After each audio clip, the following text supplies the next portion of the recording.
Do you like toys? Big Bad Toy Store has toys. If you click the link in the description below and give them money, you too can have toys. Now watch my video.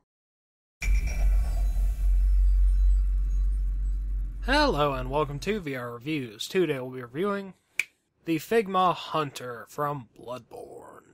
So yes, here we have our Hunter, and I am so excited to finally get a proper figure from a Souls game, even if it's not even really a proper Souls game, but it's close enough. Based purely on aesthetics and sculpt, this may be one of the best looking Figmas I've ever gotten. I do have some other complaints about it, but for the most part I think if you're into Bloodborne, this is something you should absolutely pick up. Starting off with a quick size comparison, of course here we have our Hunter. Here's our standard Marvel Legends 6-inch Cosmic Armor Iron Man and 3 3/4 inch Marvel Universe Wolverine. As is usually the case, Figmas are Japanese 1/12 scale and therefore a good bit smaller than your average American 6-inch scale figure. You might could fudge it into a 6-inch scale display, but it's not really the same, and of course still bigger than a 3 3/4 inch figure. Now let's get everything else out here and just look at the Hunter. Moving on to our 360 spin, the Hunter looks really good. He's got on his dark leather coat. He's got lots of really nice cloth detailing to it. The bottom of it is all frayed. He's got on some brown leather pants, which have a lot of variation in the kinds of shades of brown that they have on them, and have some really nice creases and stuff sculpted into them. Underneath his jacket, he's got his little vest with lots of little buckles on it. He's got a scarf with a little metal chain around it. He's got his boots and bracers, which are leather and have straps and really cool intricate plate designs on the tops of them. All in all, he just looks really cool. I don't normally do this, but I'm actually going to zoom in on some of the detail real quick, like some of these plates here are just really cool looking. He's got a little pocket watch hanging out of his belt. He's got a little pouch on his side that has a knife in it, which is not removable. Also, watch out for this thing, because I've had it break in 2 different places just for moving his legs around, so keep an eye on that. Here's a shot of the buckles on his vest and the little chain thing around his neck. I cannot fault this figure at all for appearances. He just looks really, really nice. Head sculpt wise, the Hunter looks really cool. He's got his nice tattered tricorn hat.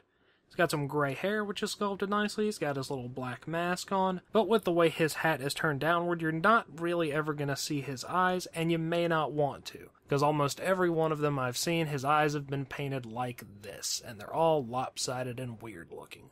Luckily, you're almost never going to have to look at them, but it is kind of a bit of a quality control issue that would be worth taking into consideration.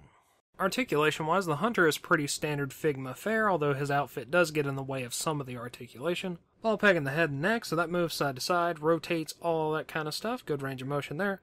Shoulders move around in the socket, forward and back, in and out, rotate around on the joint, but the shoulder pads do get in the way a little bit.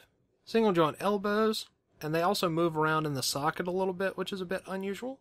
Hinge and rotation in the wrist. You get ball pegs in the chest and waist that move around pretty well. Hips go forward and back, in and out, rotate around on the joint. Figma disc knees. Hinge, pivoting in the ankles.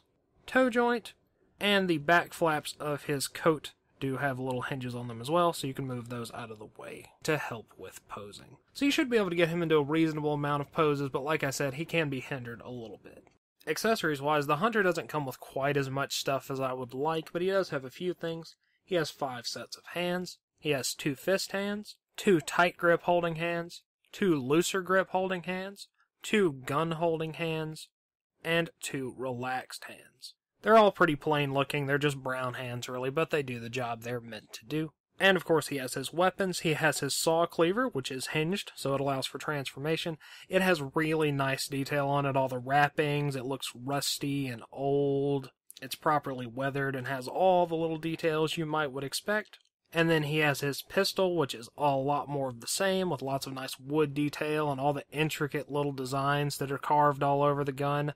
All the little hammers and other gun clicky things. I don't know anything about guns, but you know, all the little mechanical bits that makes bullets come out of it, all those are all sculpted on there and look cool. Unfortunately, he comes with no other weapons, though I really would have liked to have seen the Hunter's axe or just anything else, really. Just some more weapons, because 2 is not a lot, and he doesn't actually come with anything else, other than your standard 3-jointed Figma arm stand, which is useful if you want to make him do more acrobatic kind of stuff. Packaging-wise, you get your standard Figma packaging. Max Factory logo. The back of the box has kind of got some architecture and stuff that's reminiscent of Bloodborne. Figma 367 Hunter Bloodborne. And on the back you get some Japanese stuff I can't read, and some poses and pictures of the figure. As always, these are good for in or out of package display. And that about wraps it up for the Hunter. So until next time, goodbye!